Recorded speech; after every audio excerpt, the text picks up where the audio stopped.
বিশাল খুশির সংবাদ পেতে চলেছে টাইগার ফুটবলের ভক্তরা। ফিনিশিং এর অভাব ঘোচাতে একজন নয়, ইউরোপের টপ ক্লাস লিগ থেকে 3 জন ফুটবলারকে নিয়ে আসতে চলেছে বাংলাদেশ, যারা আগামীতে হামজা সুমিতদের সঙ্গে জোট বেঁধে লাল সবুজের ফুটবলকে দেখাবে আশার আলো। হয়তো একদিন বিশ্ব মঞ্চেও উড়বে লাল সবুজের পতাকা। কে এই 3 ফুটবলার, আশার সুখবর দিচ্ছে বিস্তারিত রিপোর্ট।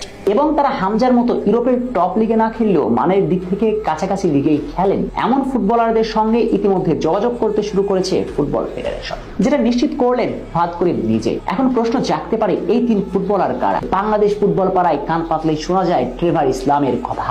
ট্রেভার ইসলাম বর্তমানে খেলছেন আমেরিকার ইউনিভার্সিটি লিগে, যেখানে প্রতিনিয়ত গোল অ্যাসিস্ট করেই যাচ্ছেন। প্রথাগত সেন্ট্রাল ফরওয়ার্ড হলেও প্রতিপক্ষকে তুর্কি নাচন নাচিয়ে ছাড়েন Trevor. Left wing, right wing উভয় দিয়ে খেলতে সমানভাবে পারদর্শী তিনি। এছাড়াও তালিকায় আছেন জায়ান হাকিম এবং ইউসুফ মিয়া।